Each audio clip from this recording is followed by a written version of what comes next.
Thank you so much, everybody, for coming by tonight. I appreciate it. We've been doing this almost about a year now, and this is our first podcast in 2024, and I want to welcome our guest, Nathan Faulk. He has been a member here at the Penthouse for many years, and he's thrown a lot of parties. But most of all, the biggest one that he does represent is Flight 22. Tell us about Flight 22, Nathan. Yeah, thanks, Jesse, for having me on the podcast. Excited to be the first one in 2024. 24! Let's do it. Goodbye, 23. Thank God.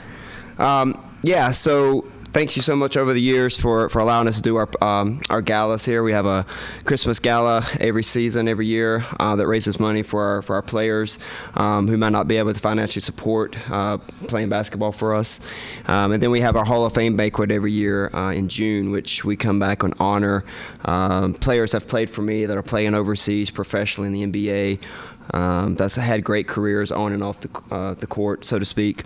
And so that's a great time, too. So 2 events here at the Penthouse. You sort of give them their catapult. I mean, I've seen these guys. They're all like 6'10", 7 foot. Everybody's, those nights, I look around and I'm like, 4'1", and everybody's so tall and giant. And no. Well, they have to be pretty tall in order to be successful. I know. I walk in, I'm like, wow, look at all these giant people up here. They're like 21 years old, so they're like, half of them are really just getting their start, and you're giving that to them, which is you're really giving them their chance to get up there and improve themselves, that they're gonna kill this basketball thing. It's a culture we have that I'm very proud of that we've created over the years. When we have something, be it a Christmas party, be it a Hall of Fame, people come back, players come back, coaches come back. So there's definitely something that we've created that I'm very proud of that resonates, and that's bigger than basketball. It's bigger than anything. So that's what I take the most pride in. But I'll learn a lot from them. As I was joking earlier, they keep me. Or I hope I'm stylish. I try to talk with the lingo and dress with the style, and when you're around young people, they kind of keep you hip, and so it keeps you young and useful. Current. Absolutely. Current. So I'll learn from them, and not just that way, and in so many other ways as well. I'm not nearly the coach I am now in 2024 that I was in 2000. Of course not. I mean, it takes a lot of time to growth. Develop those sort of qualities, and 125 scholarships, I think. Over 125, we've put kids in the school That's on amazing. scholarships. I mean, there's 125 kids out there that are benefiting from this Flight 22 that wouldn't have ever had that chance if it wasn't for you. Yeah. It's grown. My first team was in 2000. It was just one team, and we had a kid. He's not a kid now, Cedric Simmons, who ended up being you've met him. He's here every year. He was a lottery pick in 2006 for the New Orleans Hornets, and he was our first player we had to go to the NBA. You've had two in the NBA. Yeah.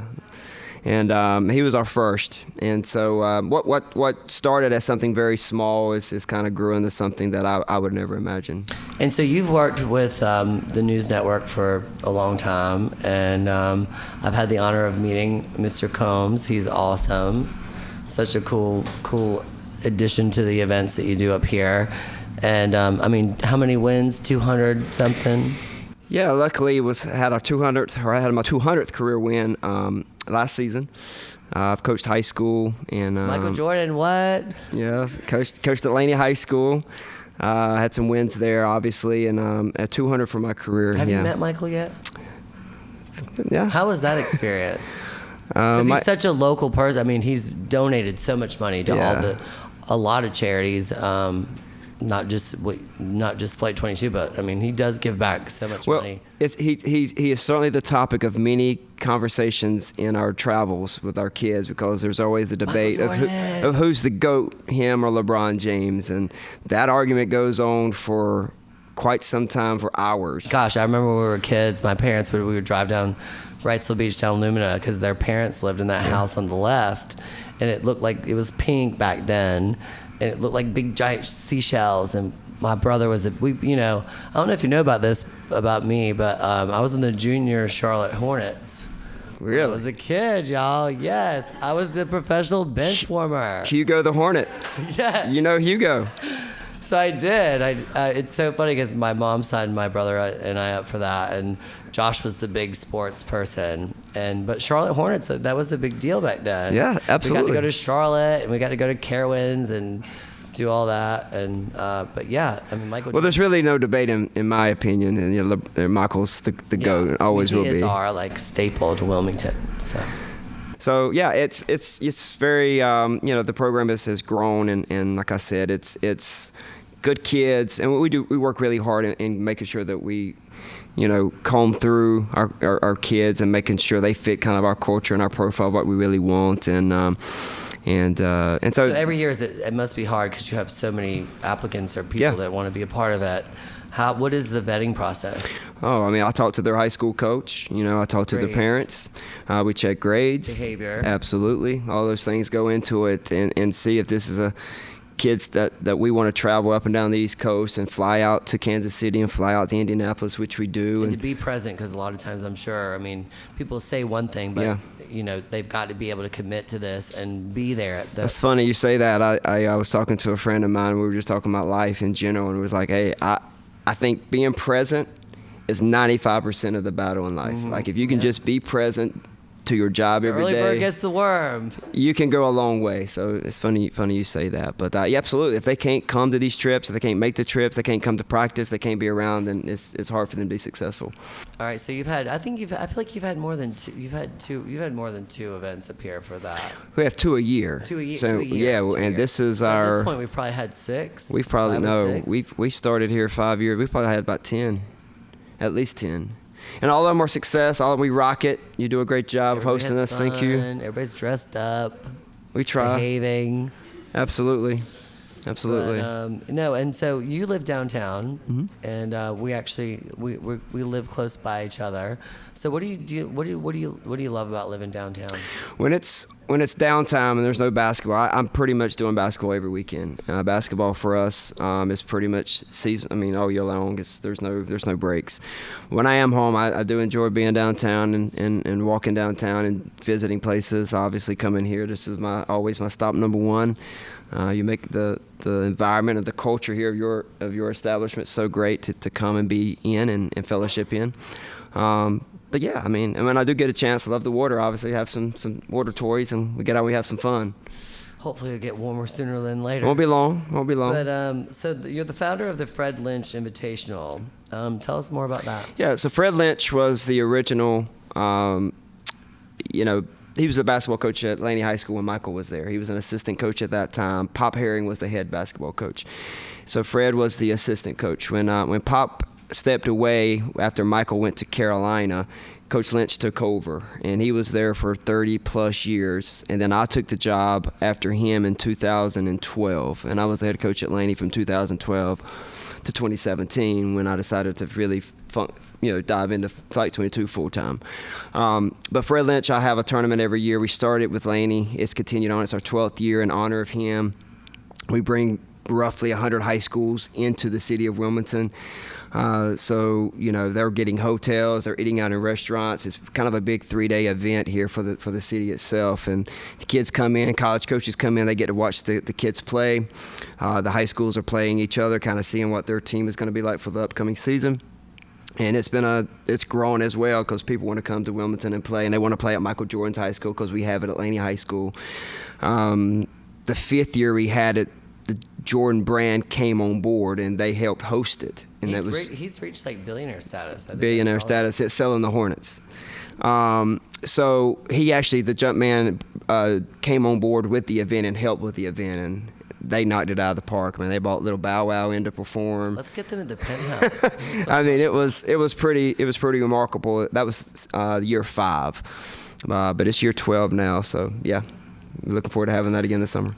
And selfishly, I want to keep you here and, keep throwing your events here to raise money for Flight 22. But I'm sure you've outgrown this space at some point. I mean, we only hold 50 people, and I don't get my feelings hurt. I understand. But what's the next big thing for Flight 22? Yeah, always trying to outgrow and better yourself every event, every season, every team. It's just how I work, it's how I operate.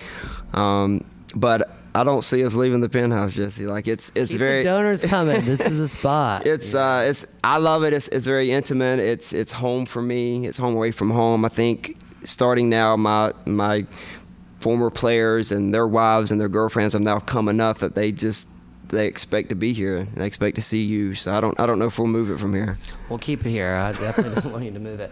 But I do see growth, and I see the look on these boys' faces when they get in front of a step and repeat and get their picture taken, and it's exciting because you can see that they've come from another background. They're growing, and they want to pursue this huge basketball career. And there's a lot of people out there that are fighting for these spots, and there's only so many that they can take in and take on. That, like, is it going to be more of a challenge for them to get on board? Great that you said that. It's super hard right now. We have something called the transfer portal, and it's a portal that kids can put their name into, and they can just transfer. I'm sure you get tons of inquiries like, I want to get on this. They go from college to college, and so what happens is the high school senior gets overlooked because these sophomores and juniors and seniors are just transferring from one school to the next. So coaches go to the transfer portal first, and the high school players get overlooked. So with us, we created a prep school, and so these kids have that gap year between their senior year and really starting college that they can try to get themselves into that transitional portal. What made you really want to be? What made you want to go into coaching? Honestly, Dean Smith. He was the head coach at North Carolina at that time, and I was a huge Carolina fan. Pretty reputable man, I would say. Yeah, just good guy, and I was a huge Carolina fan, and I just watched him, and you just heard of the Carolina way, how Carolina did things, the Carolina family, and growing up, I'm like, man, I want that. I want to be part of something like that. I want to help create something like that, and we tried hard. I hope we've got something here over the 23 years I've done. There's 24 now.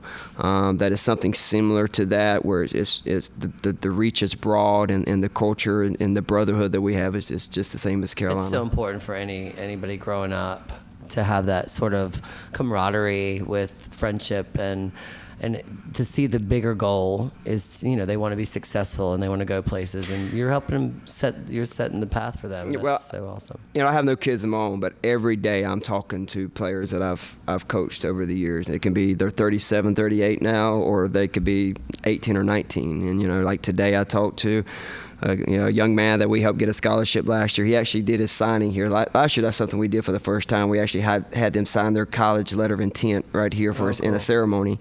And I talked to him today, and he's just crushing it where he's at right now in college. And so, every day I'm talking to former players, so it's quite remarkable. Well, keep it up. We're so proud of you, and keep them boys entertained and successful. We gotta have a little fun, so we gotta come to the penthouse to have fun. People need a place. These kids need something to look up to, and they need to know that there's not just a dead end street there. No matter where you came from, where you grew up, there's outlets to go, and you see that you can achieve anything if you stick with the right good group of people, and you can go anywhere. And that's the great thing with sports, and especially basketball, but in sports in general. It doesn't care where you came from, doesn't care what color you are, doesn't care any of that. It's just, a commodity bringing it together to accomplish one goal, and that's always the cool part. Well, thank you very much, guys, and I appreciate you coming by today and talking about Flight 22. We'll keep it going, and I hope we can do this again. Thanks for having me, Jesse. Appreciate it.